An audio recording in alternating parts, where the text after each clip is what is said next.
আমার ভাইরা, এবারে আল্লাহর বান্দা হাসান বসরি রহমতুল্লাহর কথা শুনিয়া মা জননী বাড়িতে গেছে। এবার এই ফ্যানটা না ওই দিক দিয়ে, ফ্যানটা ওই দিক দিয়ে।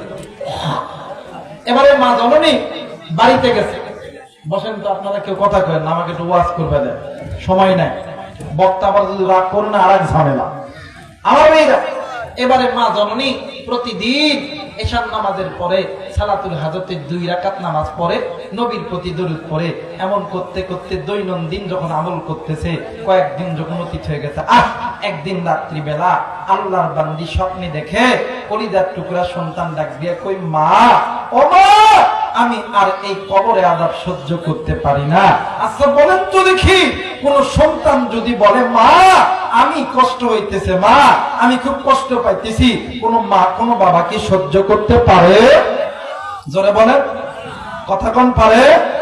মুসলমান ভাইরা আমার, বন্ধুগণ, কোন দিকে কোন নজর নেই। এইবারে মা জননী রাত্রি বেলা স্বপ্নের ভিতরে দেখে কলিজার টুকরা কন্যা সন্তানের কবরে আগুন দাউদাউ করে জ্বলতেছে। এই দুনিয়ার জমিনে এমন কোন মা নাই রে, এমন কোন বাপ নাই রে, সন্তানের কষ্ট দেখিয়া সহ্য করতে পারে। মা জননী ঘুম থেকে উঠিয়া ঘরের ভিতর থেকে একটা পাত্র অথবা বর্তন নিয়া কূপের পাড়ে গেছি। কূপের পাড়ে দেখা কূপ থেকে পানি উঠাইয়া ওই কবরের মধ্যে ঢালে আর ডাক দিয়ে কই, কেউ আসনি? আমার কলিজার টুকরা কন্যা সন্তান এই কবরের ভিতরে আগুনের ভিতরে জ্বলতেছে। এক বন্ধু, এলাকার মানুষগুলি জড়ো হইয়া গেছে।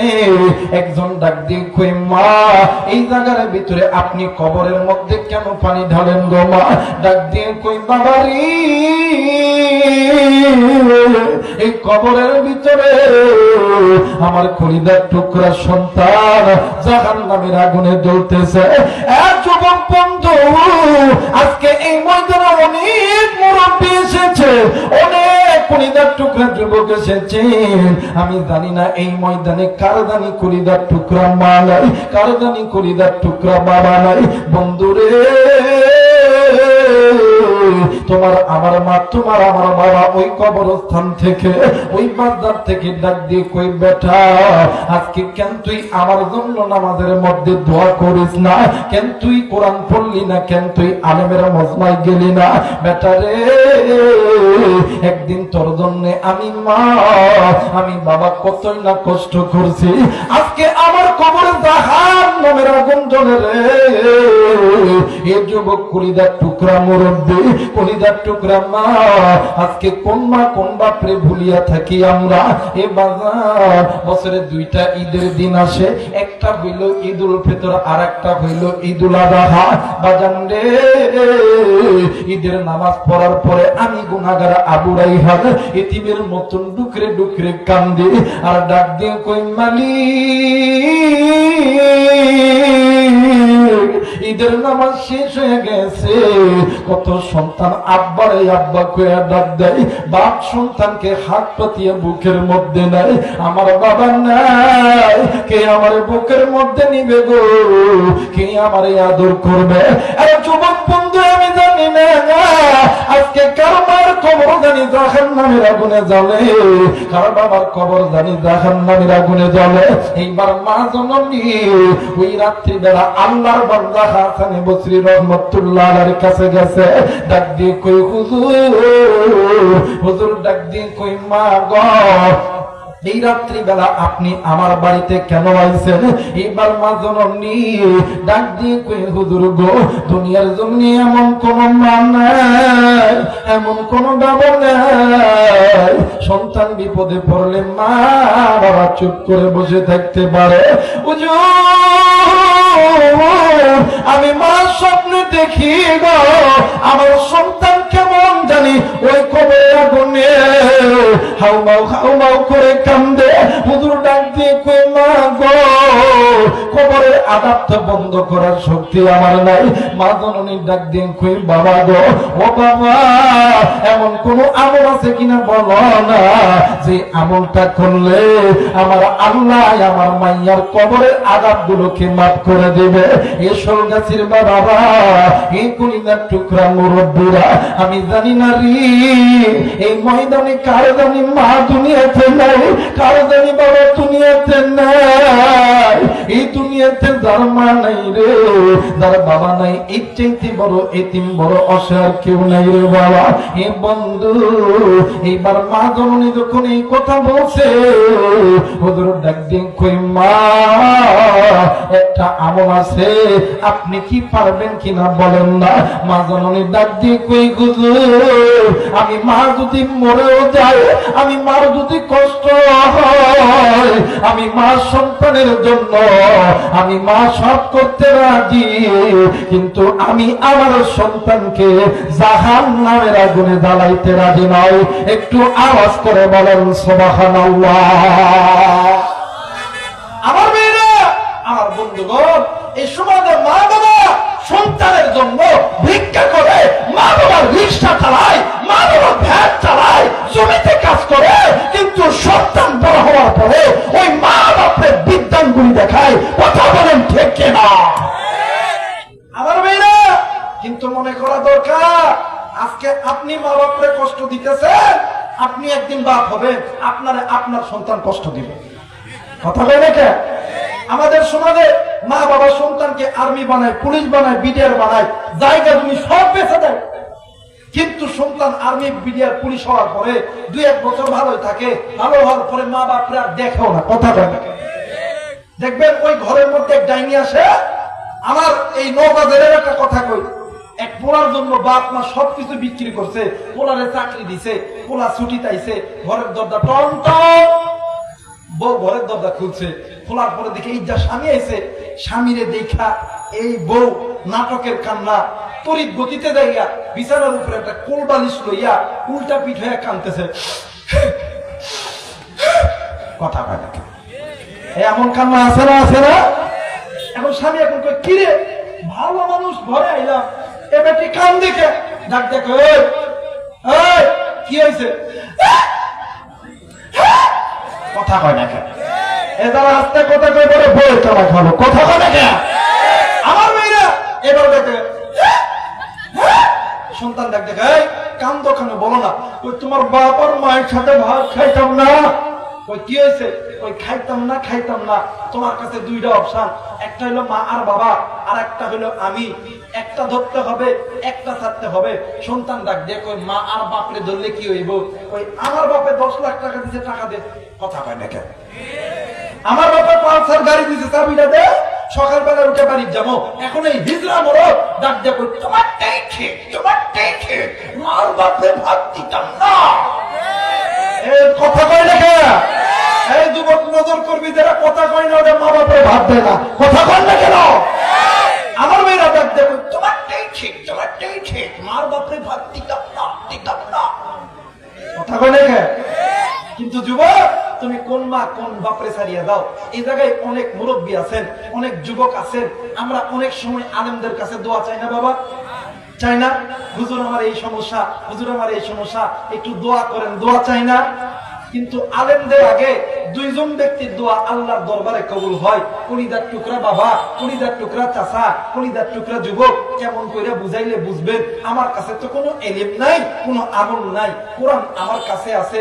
কোরআন মাথায় নিয়ে বলতেছি, আল্লাহর কসম, এই দুনিয়ার জমিনে যদি কোনো মা আর বাবা আসমানের মালিক আল্লাহর কাছে হাত তোলে, ওই মা আর বাবা চাইতে দেরি হয়, আমার আল্লাহ দিতে দেরি করে না। যুবক ভাইয়া, তোর কি দরকার?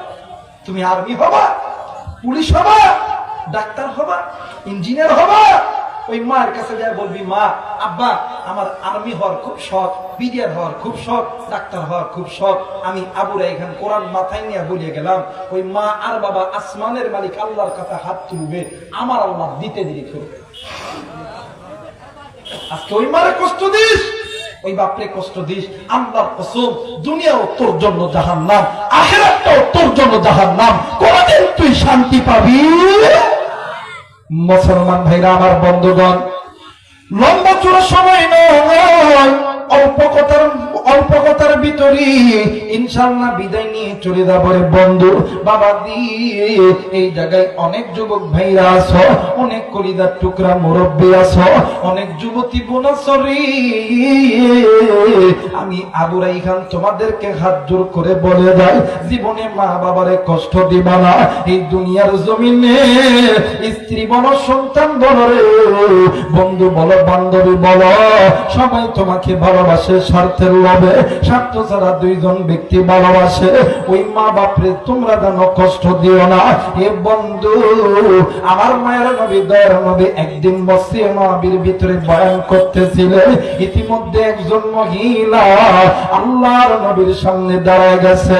আমার মায়ের নবী ডাক দিয়ে কই, মা গো, তুমি মহিলা এই মসজিদের মধ্যে কেন আইছো? ওই মহিলা ডাক দিয়ে কই, নবী গো, আমি আপনার সাহাবী আলকামার স্ত্রী। ডাক দিয়ে কই, কি হয়েছে? ডাক দিয়ে কই, হুজুর, আপনার আলকামা মৃত্যু যন্ত্রণায় ছটফট করতেছে। আল্লাহর নবী দৌড় দিয়ে আলকামার বাড়িতে গেছে। আলকামার বাড়িতে যাইয়া আল্লাহর নবী নজর কইরা দেখে আলকামার জবান বন্ধ হয়ে গেছে। আল্লাহর নবী ডাক দিয়ে কই, সাহাবী, তোমরা জলদি করে আলকামার মায়ের কাছে চলো। আল্লাহর নবী নজর কইরা দেখে আলকামার মা ডুকরে ডুকরে কান্দে। আল্লাহর নবী ডাক দিয়ে কই, মা গো, তুমি তোমার সন্তানকে মাফ করিয়া দাও। মা কোনো কথা বলে না, ডুকরে ডুকরে কান্দে। আল্লাহর নবী আবার আলকামার কাছে আইছে। আল্লাহর নবী আলকামার চিত্র দেখিয়া আমার নবীজি ডুকরে ডুকরে কান্দে। ইতিমধ্যে ডাক দিয়ে কই, নবী গো, আপনি কেন কান্দেন? আপনার কান্নার কারণ কি? ডাক দিয়ে কই, জিবরাইল, এই যে নজর করিয়া দেখো না আমার আলকামা কি অবস্থায় আছে গো জিবরাইল। জিবরাইল ডাক দিয়ে কই, নবী গো, আপনার আলকামা আল্লাহর আদালতে ধরা খেয়ে গেছে। আল্লাহর নবী ডাক দিয়ে কই, জিবরাইল, এটা কেমনে সম্ভব হইল?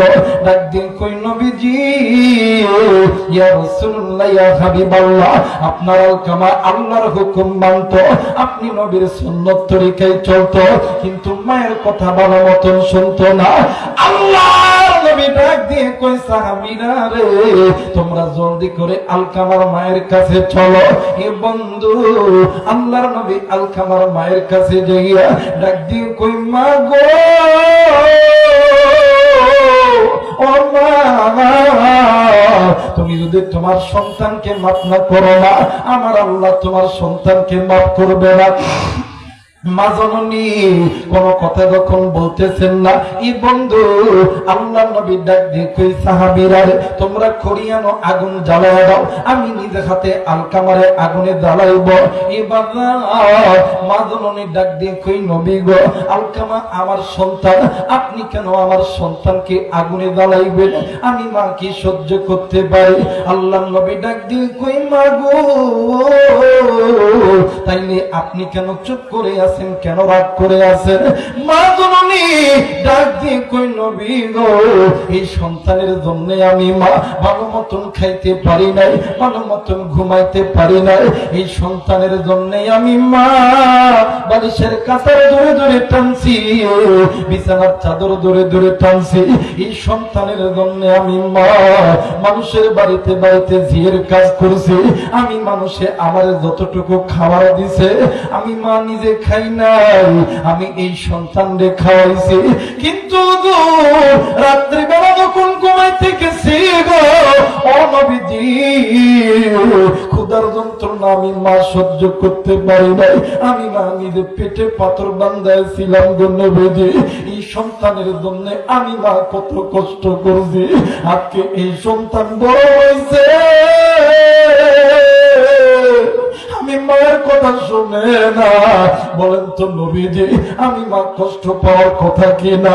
আল্লাহর নবী ডাক দিয়ে কই, মা গো তুমি কষ্ট পাইছো বিদায় আল্লাহ তাআলা নারাজ হয়ে গেছে। ওগো মা, তুমি যদি সন্তানকে মাফ না করো মা, আমার আল্লাহ কোনদিন তোমার সন্তানকে মাফ করবে না। আল্লাহ তোমার সন্তানকে জাহান্নামের আগুনে জ্বলাইবে। মা জননী ডাক দিয়ে কই, নবী গো আমি কি আল্লাহর কাছে বললে আল্লাহ কি আমার গুনাহ মাফ করবে, আমার সন্তানকে মাফ করিয়া দিবে? আল্লাহর নবী ডাক দিয়ে কই, মা গো দুনিয়ার জমিনে যদি কোনো বাবা, যদি কোনো মা সন্তানের জন্য মালিকের কাছে চাইতে দেরি হয়, আমার আল্লাহ দিতে দেরি করে না। এই বন্ধু কিতাবের লেখক লিখে আলকামার মা দুই হাত উঁচু করিয়া ডাক দিয়ে কই, আল্লাহ ডাক দেন না, বলেন না আল্লাহ। মায়া কইরা ডাক দেন না, বলেন না আল্লাহ। এবাদান এতগুলো মানুষের আওয়াজ কেন কম? একটু আওয়াজ করিয়া ডাক দেন না, বলেন না আল্লাহ। আরেকবার ডাক দেন না, বলেন না আল্লাহ। দুই চোখের পানি ছেড়ে দিয়া ডাক দিয়ে কই, আল্লাহ আমি মা সন্তানের প্রতি খুশি, আল্লাহ তুমি খুশি হইয়া দাও। কিতাবের লিখক লিখে মা জননী দোয়া করতে দেরি, আমার আল্লাহ সন্তানকে মাফ করতে দেরি হয় নাই। এই বন্ধু আজকে ওই মা দেখার নাই, ওই বাপ দেখার নাই রে। কার মা জানি খবরে, কার বাপ জানি খবরে জাহান্নামের আগুনে জ্বলে। হেরে যুবক বন্ধু, কলিজার টুকরা মুরব্বী, একদিন তুমি আমি ছোট্ট ছিলাম, ওই মা বাবা তোমার আমার রাইখা ওযু করছে নামাজে দাঁড়াইবে, তুমি আমি ওয়া করে কাঁদছি। মা জননী ওই দিন ফজর পড়ে নাই, বাবাও পড়ে নাই, দাদাও পড়ে নাই। ওই দিন কেন অনেক অনেক দিন মা বাবা নামাজ পড়ে নাই। ওনারা হযরত হাসান জিজ্ঞেস করবে, এক ওয়াক্ত নামাজ কাজা করলে 80 উম্মাহ জাহান্নামে যেতে হবে। আমি জানি না আজকে এই ময়দানে কার মায়ের কবর জানি জাহান্নামে জ্বলে, কার বাবার কবর জানি জাহান্নামে জ্বলে। তুমি আমি সন্তান হইয়া ওই মা বাবার জন্য কয়েকে দোয়া করে বাড়িতে যাব, দুই হাত উঁচু করে আল্লাহরে দেখান। আল্লাহ তুমি দেখো পিতা মাতার নেককার সন্তানগুলি হাত উঠেছে, আল্লাহ নাফরমান সন্তানগুলি চলিয়ে গেছে। ওগো মালিক, তুমি এই নেককার সন্তানকে আল্লাহ তুমি কবুল করে নাও। জোরে বলেন আমিন। মুসলমান ভাইরা আমার বন্ধুগণ, কোন দিকে কোন নজর নাই। এবারে আল্লাহর বান্দা হাসান বসরি রহমাতুল্লাহ ডাক দিয়ে কই, মা এক নাম্বার আমল হইল আপনার কাছে অর্থ থাকলে আপনি আল্লাহর রাস্তায় দান করবেন। এই দানের ওসিলায়